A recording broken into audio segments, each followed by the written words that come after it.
Alors au verset 9, comme il est écrit, ce sont des choses, donc le message de l'évangile, que l'œil n'a point vu et que l'oreille n'a point entendu et qui ne sont pas montées au cœur de l'homme. Alors ça veut dire évidemment que les personnes n'ont pas compris, n'ont pas vu. On est d'accord? L'âme n'a pas compris ces choses. Les hommes ont entendu, mais ils n'ont pas compris. Comme les pharisiens qui voyaient Jésus faire des miracles, et tout d'un coup ils disent est-ce que tu pourrais nous faire un miracle pour qu'on croie en toi?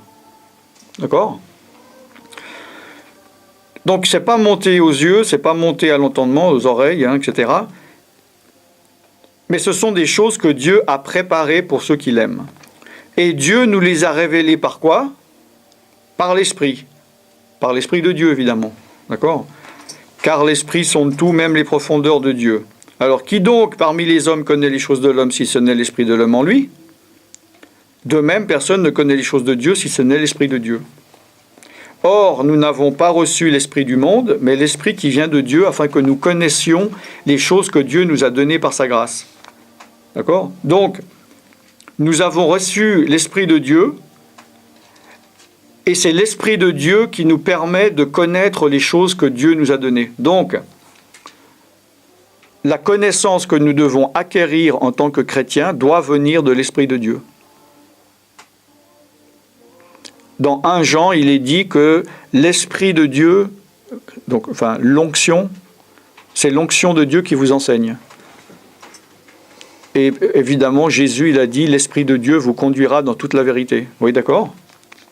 Et nous parlons de la grâce de Dieu, non avec des discours qu'enseigne la sagesse humaine. De nouveau, ce n'est pas une question d'essayer de convaincre, de parler, de faire comprendre, mais avec ceux qu'enseigne l'Esprit, employant un langage spirituel pour les choses spirituelles. Mais l'homme naturel n'accepte pas les choses de l'Esprit, car elles sont une folie pour lui. Et il ne peut pas les connaître, parce que c'est spirituellement qu'on en juge. L'homme spirituel, au contraire, juge de tout, et il est lui-même jugé par personne. D'accord? Donc, l'homme naturel, on peut voir comme ça. Donc, c'est ça l'homme naturel, on est d'accord? D'accord? C'est le syndrome de Nicodème. L'homme naturel, il ne comprend pas les choses quand on commence à parler avec un langage spirituel. D'accord? Parce qu'on parle de choses avec un certain langage, et seule la personne qui est connectée spirituellement, dans l'union, la communion, la compréhension spirituelle, comprend ces choses. C'est pour cela que je prends de nouveau un exemple par rapport à des choses que je vis, parce que c'est toujours plus facile de parler de choses concrètes qu'on vit, plutôt que je vous parle d'une personne que j'ai entendu parler ou que j'ai lu dans un livre. Quand je mets des vidéos où je chasse des démons, puis tout d'un coup, quelqu'un, il vomit, il tourne dans tous les sens, il crie. Il y a des gentils chrétiens, baptisés du Saint-Esprit, mais qui ne marchent pas par l'Esprit de Dieu, qui ont plutôt une approche naturelle. Ils vont dire, mais qu'est-ce qui se passe dans cette vidéo? Comment est-ce que cela peut rendre gloire à Dieu? Mais vous dites que des démons sortent, mais on ne voit rien, on voit quelqu'un tourner. Donc, il analyse avec son âme. Et il ne perçoit pas ce qui se passe. Ça se passe là. C'est comme si de nouveau, un instant, on va dire ça c'est de l'eau, puis là on est dans l'air. Donc moi si je mets ma tête dans l'eau, on va me dire, regarde, il y a un tout petit truc avec un... Non, je ne vois rien, c'est tout trouble, je ne vois rien. Mes yeux ne sont pas adaptés pour entrer dans cet élément qui n'est pas naturel.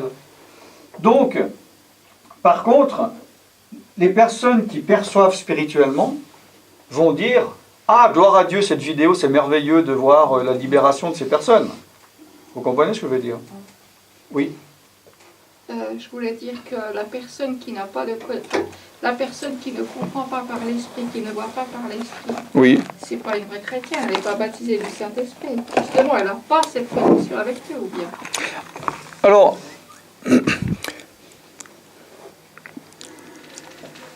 le baptême du Saint-Esprit, avoir le Saint-Esprit, c'est un peu comme si, excusez-moi de l'exemple, mais c'est comme si j'ai un vélo que je n'utilise pas. Ah, c'est quoi ça? C'est-à-dire, c'est pas parce qu'on a l'Esprit de Dieu qu'on est spirituel.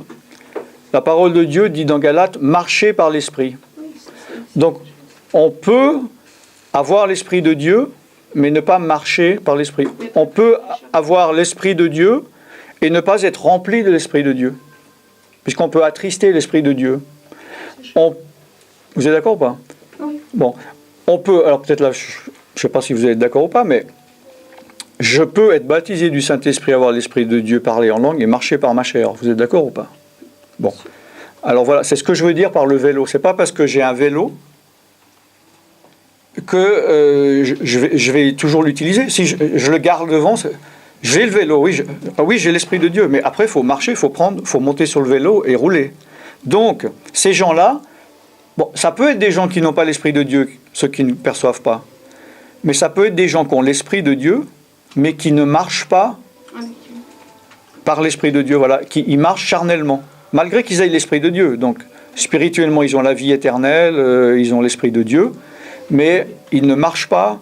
La vie éternelle, c'est de te connaître le seul vrai. Pour qu'il y ait la connaissance de Dieu si on marche pas selon l'Esprit de Dieu. Et pourtant, on peut connaître Dieu et ne pas marcher par l'Esprit de Dieu. J'ai beaucoup de mal avec ça, je dois le dire. D'accord. Alors, je vais vous montrer. Bon, là, j'ai pas ma Bible actuelle.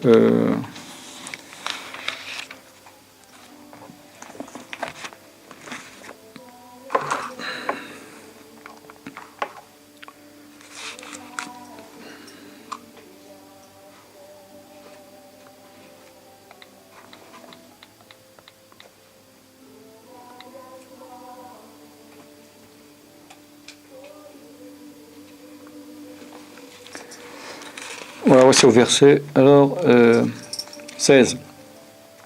Galates 5, 16. Donc, marchez selon l'Esprit de Dieu, hein, et vous n'accomplirez pas les désirs de la chair. Car la chair a des désirs contraires à ceux de l'Esprit, et l'Esprit en a de contraires à ceux de la chair. Ils sont opposés entre eux afin que vous ne fassiez pas ce que vous voudriez.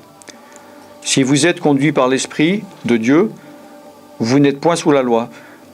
Moi, comment je comprends, c'est qu'il est dit, marchez selon l'Esprit et vous n'accomplirez pas les désirs de la chair. Ça veut dire qu'en tant que chrétien, baptisé du Saint-Esprit, parlant en langue, blablabla, je peux marcher par la chair, et si je marche par la chair, je vais accomplir les désirs de la chair, donc je peux pécher. Vous êtes d'accord ou pas? Bon. Donc l'Esprit de Dieu va être attristé. Donc, est-ce que moi, en péchant, est-ce que je ne vais pas attirer des esprits mauvais dans ma vie? Est-ce qu'il n'y a pas des esprits qui vont venir quand il y a un péché? Ou est-ce qu'en tant que chrétien, je peux pécher? De toute façon, les démons, ils n'ont pas le droit de s'approcher de moi. Si nous péchons volontairement, nous allons pas nier le Christ. Je veux pas, là, on ne va pas partir là-dedans. D'accord. Parce que là, on n'est pas sorti de l'auberge. Parce que là, on part dans trop de doctrines et c'est trop, ça n'a plus grand-chose à voir après avec le... Je parle de celui qui apprend le politique. Je ne parle pas de celui qui recherche. Donc il est dit dans Romains 8, verset 5, « Ceux qui vivent selon la chair s'affectionnent aux choses de la chair, tandis que ceux qui vivent selon l'Esprit de Dieu, s'affectionnent aux choses de l'Esprit. » Là, il s'adresse à des chrétiens, pas des non-chrétiens. Donc, on peut marcher par la chair. À ce moment-là, on va s'affectionner, on va être attiré, on va aimer les choses de la chair.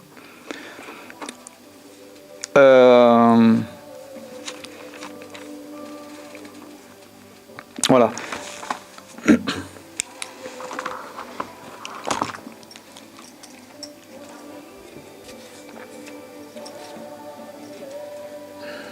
Ça répond à la question ou... Absolument. Ok. Alors j'en étais où par rapport à l'âme, au lien d'âme?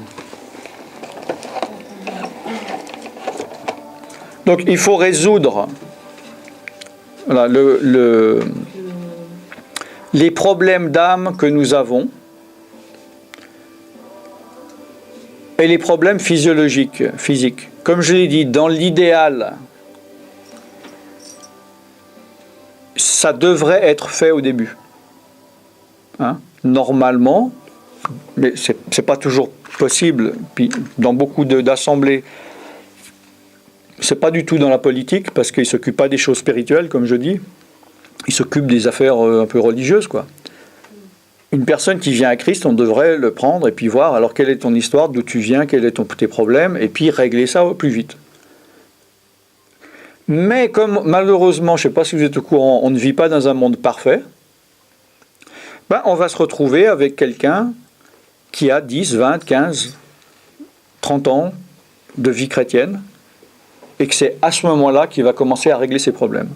J'ai beaucoup de cas, que ce soit des pasteurs ou des anciens, qui sont tombés sous le fameux t'as des problèmes, t'inquiète pas, regarde à Jésus, viens à l'église tous les dimanches et tu verras, ça va partir tout seul automatiquement. Et ils sont accrochés sur cette parole pendant une année, 2 ans, 3 ans, 5 ans, 10 ans, 15 ans, 20 ans. J'ai des anciens qui viennent après 17 ans, 20 ans.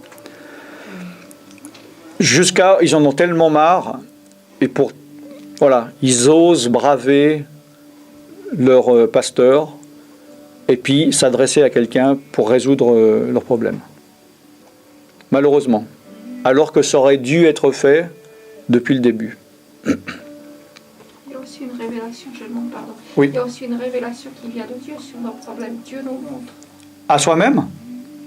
Dieu peut nous montrer. À nous-mêmes. À nous-mêmes. À l'être spirituel que nous sommes, ouais. Là où est le problème. Oui, il peut. Mais maintenant, ce qu'il faut comprendre, c'est que il y a des problèmes qu'on peut gérer soi-même et il y a des problèmes qu'on ne peut pas gérer soi-même. Souvent, l'exemple que je donne, c'est un mal de tête. Si j'ai mal à la tête, je peux aller tout seul au supermarché, m'acheter une aspirine et le lendemain, c'est réglé. Maintenant, si c'est une tumeur au cerveau, j'ai besoin d'aller voir un médecin. Et ça, c'est pas une aspirine que j'ai besoin de quelqu'un qui se connaisse et qui ouvre mon cerveau pour aller enlever le problème. Au niveau de la délivrance ou même de la guérison, c'est pareil. Si on pourrait guérir de tout et être délivré de tout seul, pourquoi Jésus aurait dit chasser des démons et imposer les mains et guérissez les malades? Moi-même, j'ai été guéri de choses que c'est moi-même qui ai prié. J'ai pas eu bon. Mais il y a certaines choses, on a besoin de l'autre. Alors, se délivrer tout seul, j'appelle ça l'autodélivrance. C'est très bien. Et même j'encourage les gens pour ce qu'ils peuvent régler eux-mêmes, il faut absolument qu'ils le fassent eux-mêmes. Je pars du principe qu'on est une sorte de triangle. Il y a Dieu, il y a soi-même, et puis il y a l'autre. Autant être autonome quand et il y a des choses que Dieu est seul à pouvoir faire, qu'un serviteur de Dieu ou servant de Dieu ne peut pas faire et que je ne peux pas faire. Il y a quelque chose que je dois faire moi, que Dieu ne fera pas et que le serviteur de Dieu ne peut pas faire. Et il y a quelque chose que le serviteur doit faire, que Dieu ne fera pas et que la personne ne peut pas faire. C'est bien d'apprendre l'autonomie alors, quand même. Le plus possible. Maintenant, il y en a qui ont essayé pendant 10 ans de s'auto-délivrer et pour des raisons X ou Y n'ont pas été voir justement quelqu'un et puis il leur a fallu 10 ans de souffrance pour voir qu'ils n'y arrivaient pas, pour enfin accepter qu'ils ont peut-être besoin de l'aide de quelqu'un. Donc, moi ça m'arrive de dire, écoute, là maintenant que je vois ton état, il y a des trucs que toi tu dois faire, c'est pas à moi à le faire. Ou de demander, est-ce que tu as laissé Dieu faire, est-ce que tu laisses Dieu faire, etc. Donc il faut trouver, il faut que chacun fasse sa part. Mais pour certains problèmes, on ne peut pas les régler par soi-même. J'ai eu des cas, une personne, elle s'est convertie au travers de moi. Bon, elle était dans une assemblée que je ne nommerai pas, qui sont contre complètement toute forme de délivrance. Mais elle priait, elle a fait de l'autodélivrance, elle a fait des prières, et puis un soir, elle a senti des trucs sortis tout seul d'elle-même. elle n'a pas eu besoin de quelqu'un, mais bon, apparemment, elle n'avait pas des gros problèmes. Et elle s'est satisfaite de ça, donc c'est suffisant pour elle. Maintenant, il y a des cas que on a besoin qu'une personne prie pour nous. C'est comme la parole de Dieu. Moi, j'ai besoin de personne. Je vais me dire, je peux apprendre tout seul avec ma Bible et le Saint-Esprit. Mais je peux apprendre des choses d'une autre personne que moi, je ne pourrais pas apprendre. Ou peut-être que j'aurais appris dans 30 ans, puis tout d'un coup, ça me tombe tout cru dans la bouche. Vous comprenez ce que je veux dire? Oui. Je n'étais pas convaincu, mais ça fait plaisir, quoi. Non, il n'était pas convaincant, mais... C'est vrai qu'on développe tous les enseignements, qui sont autres que spirituels, que ce soit les arts, etc. On développe tout, mais c'est vrai que la spiritualité, on ne la développe pas dans les églises. L'enseignement de la spiritualité. C'est parce que le problème... accrue. Le problème, c'est que... je ne sais pas si majoritairement, mais... Le côté social et justement cérébral, intellectuel, a prédominé dans le christianisme. Et les traditions, ça va ensemble. Que ça soit chez les catholiques ou les protestants ou les orthodoxes. Au détriment de la spiritualité. Et ça arrange bien le diable. Parce que le diable et les démons, il va tout faire pour essayer d'empêcher qu'une âme soit sauvée. C'est son boulot. Il va essayer de l'arrêter ou de le tuer avant. Bon. Une fois qu'il n'a pas pu, il a perdu cette âme. Il se dit, zut, elle est sauvée. Donc pour lui, il est perdu. Il ne va pas se dire, bon, ben tant pis, au revoir. Et il se dit, au moins, si je peux le faire, au moins qu'elle ne rentre pas dans la connaissance, au moins qu'elle reste malade, au moins qu'elle reste dans des liens, au moins qu'elle passe le plus difficile vie qu'elle peut avant de mourir. Vous voyez, je veux dire, le diable, il est acharné, c'est un hargneux, il est rempli de haine. Donc même voilà, jusqu'au bout, il va essayer de nous mener la vie dure. Vous comprenez ce que je veux dire? Donc le diable, ou les démons, s'il n'a pas pu empêcher d'être sauvé, il va essayer que nous n'ayons pas d'enseignement, il va essayer que nous n'ayons pas à l'assemblée, il va essayer ceci, cela, et s'il n'arrive même pas ça, pour lui, autant qu'on aille dans un endroit ou qu'on soit dans un système charnel ou religieux, sans spiritualité. Parce que le diable, lui, ça le dérange pas. Si moi, je vais tous les dimanches dans une assemblée à caractère religieux, ça ne dérange pas le diable. Alléluia, on chante, Dieu est bon, Jésus est Seigneur, il y a un petit message, au revoir. C'est même les démons qui vont te réveiller, rate pas l'heure du culte, vas-y. Parce qu'il n'y a pas de conséquences pour eux. Il n'y a pas de danger pour eux et il n'y a pas de danger de progression chez la personne. Donc le diable, ça ne le dérange pas. C'est pour ça qu'il y a des chrétiens qui ont des grandes influences démoniaques dans leur vie et que c'est uniquement quand on vient menacer les démons qu'il y a des manifestations. Ah oui, je suis sûr.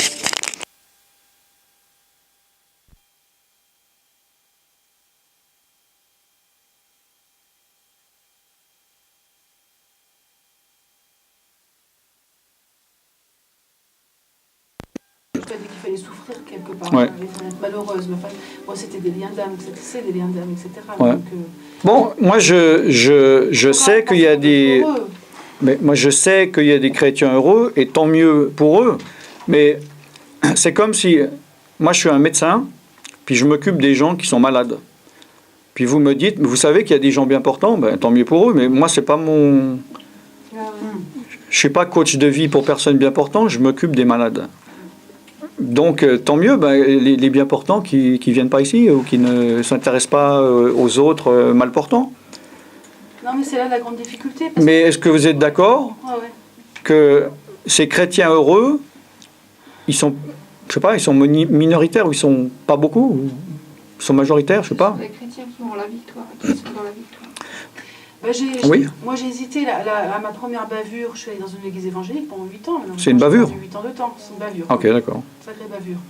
Et donc, à mon avis, j'aurais dû aller, bon, ça est passé maintenant, dans une église protestante, parce que je trouvais que dans une église protestante ou catholique, les gens au moins se mariaient, étaient heureux, faisaient des enfants, voilà. Donc, une certaine droiture, fidélité. Les évangéliques, ils font pas d'enfants.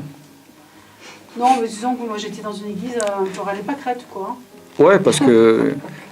Non, moi je connais des évangéliques qui font des enfants comme les autres. Ouais. Non, ça existe. Hein. Ça me paraissait beaucoup moins de problèmes quand même. D'accord. Socio-culturels. Ça peut même passer aussi, c'est ça. Bon, ce qu'il faut comprendre, c'est que, bon, moi je tape souvent les évangéliques, mais on ne peut pas mettre tout le monde dans le même bateau. C'est très large le mouvement évangélique. Il y a à boire et à manger. Il y a des assemblées indépendantes, il peut y en avoir des biens, il y en a des pas biens. Il y a des dénominations. Il y a au moins il y a le choix.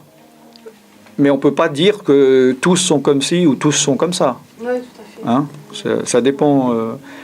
Là, vous avez au moins la chance, on ne se rend peut-être pas forcément compte, mais en étant ici, avec Genève à côté, il y a quand même 50 églises évangéliques à 10 km. 50 officiels, sans compter les noms. Parce que si vous allez en Bretagne ou en Alsace, il y a une église évangélique tous les 80 km. Ah oui, 80. Oui. 80 km, par exemple. C'est 50, 80, 100. J'ai souvent des personnes. Il y a une église à 50 km et ils sont déçus, ils ne veulent plus aller. Soit ils continuent d'y aller ou ils doivent aller dans une autre église qui est encore plus loin. Ils n'ont même pas les moyens de payer l'essence ou de prendre un train et ils sont isolés. Alors que là, vous avez quand même le choix. La palette est grande sur Genève. C'est une bénédiction. Et maintenant, il y a le portique de Salomon. Qui n'est pas une église. Ah, elle a bien retenu la leçon.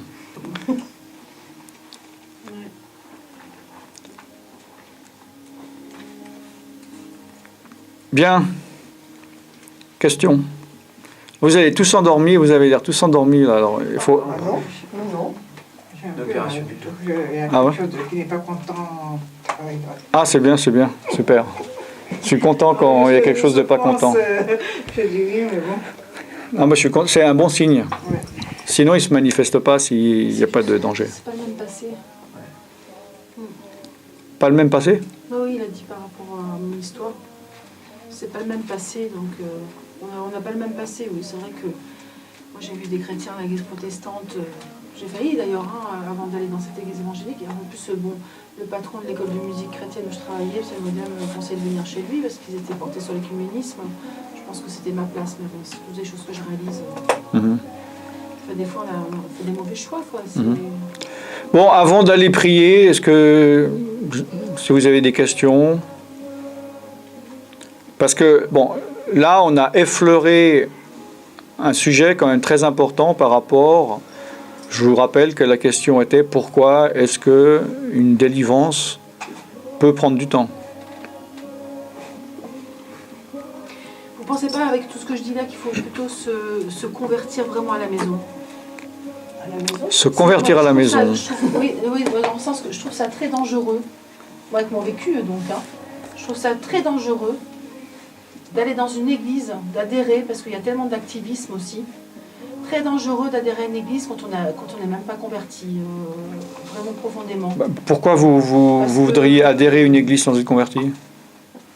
On peut y être Quel est le parce que but? voilà, émotionnellement on a vécu quelque chose, et puis on peut se faire des amis. Alors, mais oui, mais justement, il faut savoir, C'est ça le danger. il faut se convertir à Jésus-Christ.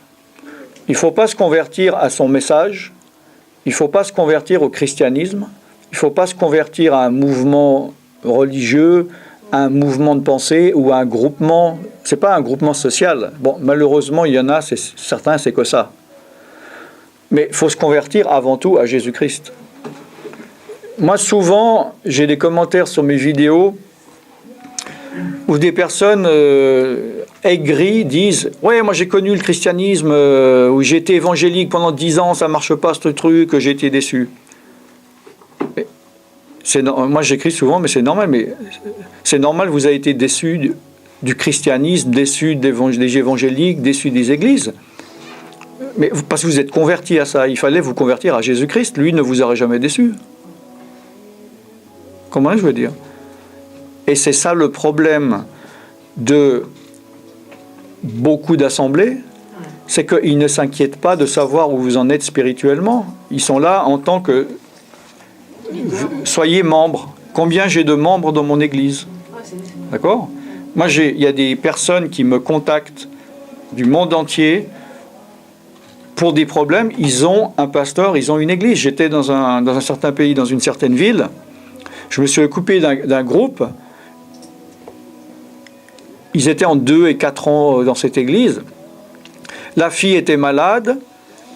Elle n'était pas baptisée du Saint-Esprit. Bon, j'ai prié pour elle. Elle était guérie. J'ai prié. Elle était baptisée du Saint-Esprit. Après, le pasteur a voulu me voir et que je lui ai dit « Ah ben, vous étiez au courant, de toute façon, elle était malade. » Ah non, vous étiez au courant, elle n'était pas baptisée du Saint-Esprit. Ah non. Et c'est pourtant, ça fait 2 ans qu'elle est là, qu'elle y va 2 fois par semaine.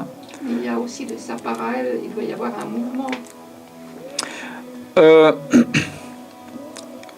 Dieu a établi des ministères. Je suis d'accord. Maintenant, c'est sûr que dans ce type de mouvement évangélique, celui qui a le titre de pasteur n'a pas forcément de ministère, et encore moins est forcément pasteur. Donc c'est normal justement qu'il s'en fiche complètement spirituellement, puisque il n'a aucune affinité, puisqu'il n'a pas cet appel. Donc lui, il gère une église, il ne gère pas des âmes. Hein, j'ai une église, il y a 100 chaises. Mon but, c'est que les 100 chaises, pas les 100 chaises, pas la famille Sanchez, hein, les 100 chaises soient remplies avec si possible, qui équivalent, si possible, à 100 dîmes. À 100 dîmes. Mais, cet homme n'est pas un chrétien. Ou c'est un chrétien totalement charnel. Il ne grandit pas avec Christ. Ben, je ne vous fais pas dire. Mais pourtant, si vous faites le tour... Moi, je vous dis, je ne dis pas ça parce que j'aurais de l'amertume envers une église ou que j'ai vécu quelque chose par rapport à une église. Justement, au contraire, c'est parce que j'ai été dans tellement de pays, dans tellement d'églises, je suis invité, je vois un peu ce qui se passe, puis je compare avec la parole de Dieu et je donne la compréhension que j'ai du vécu. Puisque les gens, 80% des gens, j'ai des lignes d'aide internationales. 80% des gens qui me contactent sont des chrétiens convertis et qui font partie d'une église, donc avec un pasteur et tout ça.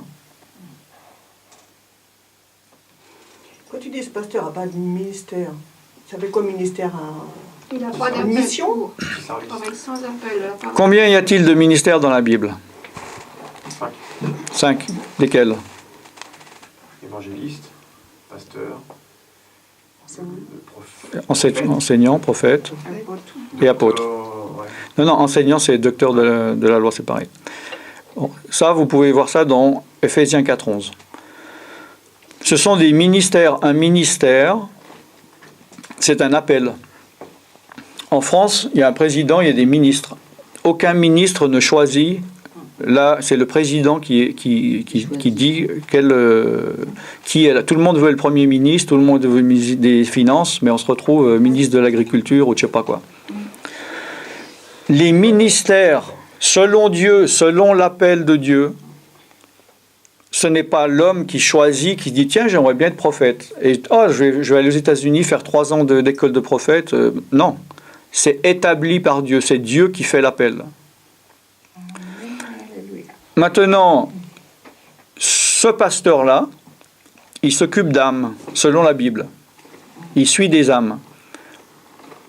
Dans la Bible, les gérants d'église, si j'ose dire, mais même à un niveau spirituel, ce sont les anciens et les diacres. Dans Corinthiens, il est dit, il y a 3 piliers par rapport au ministère, au ministre. Premièrement, apôtre, secondement, prophète, troisièmement, enseignant. Selon l'appel et les attributs du pasteur, selon Dieu, un pasteur selon Dieu, il peut passer toute sa vie sans même une fois prêcher ou sans être ancien. Il s'occupe des âmes. C'est pas pendant ce temps que quelqu'un prêche qu'il va s'occuper des âmes, c'est forcément après. D'accord ? Donc ce pasteur, il va avoir un cœur de pasteur. Donc il va voir les problèmes. Vous comprenez ce que je veux dire ? Dans le système évangélique, c'est le système calviniste. Je ne sais pas si vous connaissez. C'est-à-dire, il a établi, c'était sa mission de rapidement trouver des systèmes d'église viables. Et comme il avait été dit à l'époque, de trouver une sorte de mini-papauté, quoi, un responsable pour chaque petite église qui serait chacun une petite papauté. Donc, dans la Bible, pasteur c'est berger, ok, on va nommer le titre de pasteur, un qui est responsable. Et voilà le système qui perdure. Mais n'importe qui peut être pasteur. N'importe qui. On prend un gars dans la rue, on lui fait faire 3 ans d'école biblique, il a le titre de pasteur. Mais justement, c'est pas ça le pasteur. C'est pas ça le pasteur sur la parole de Dieu, mais les églises sont pleines de personnes comme ça. Et qui fait justement qu'après son prêche le dimanche, qu'il est pressé de rentrer chez lui, puis que le gars il dit j'ai un problème, et il dit j'ai pas le temps, parce que j'ai une pastorale. Des personnes qui vont lui dire le gars il a 50 membres, et il dit oui, je peux vous voir une demi-heure dans 2 mois et demi.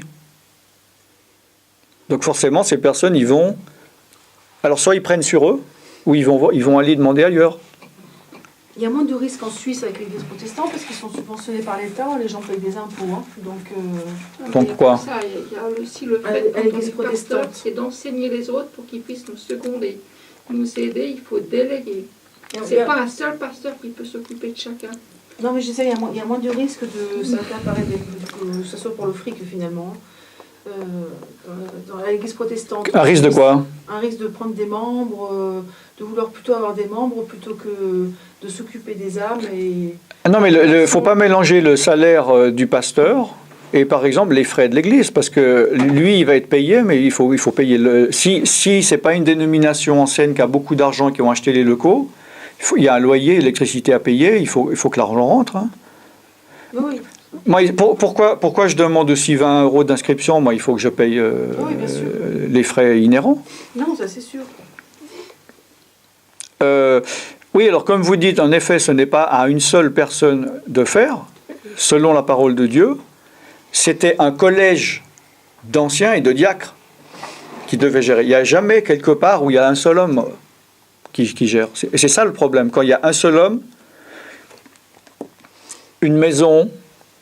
Un architecte, vous dites, voilà, elle doit être grande comme ça, combien il faut de murs porteurs ou de colonnes porteurs. S'il vous dit, par rapport à la grandeur, il faut 3 murs ou 3 colonnes, si vous en mettez 2, elle va se casser. L'assemblée de base, selon Corinthiens, il y a les 3 ministères. Bon, il y en a 2 autres en plus, mais de l'église interne, il y a 3 piliers, plus les anciens et les diacres. Maintenant, quand on veut faire cette construction tenir sur un seul pilier, qui est en plus peut-être pas de ministère, ben ça tient pas la route. C'est tout. Voilà. Bon, on a assez dit de mal des églises pour le moment. Une autre question, une dernière question par rapport à la délivrance, puis on va prier, si vous êtes d'accord.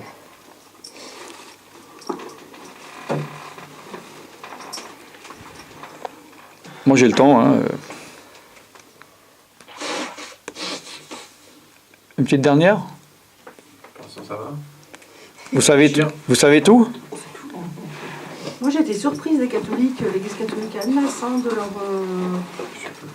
de leurs activités sociales, les prières pour les divorcés, les couples.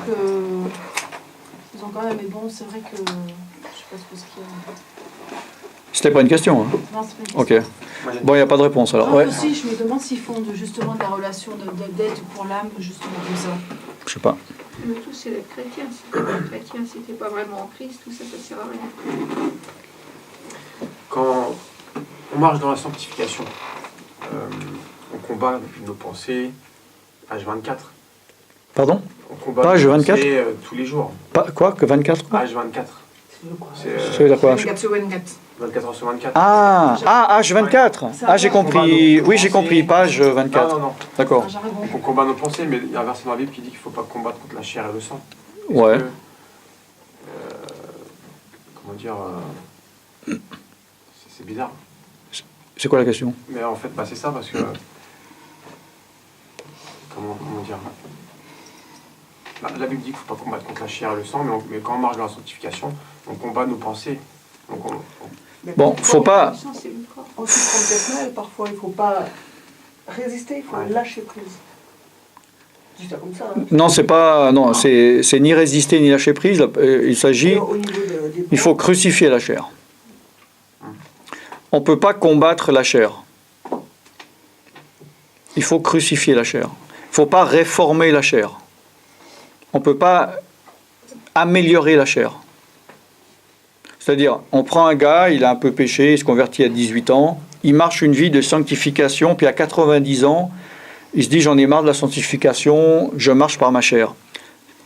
Il n'est pas devenu une meilleure personne. Sa chair ne s'est pas améliorée.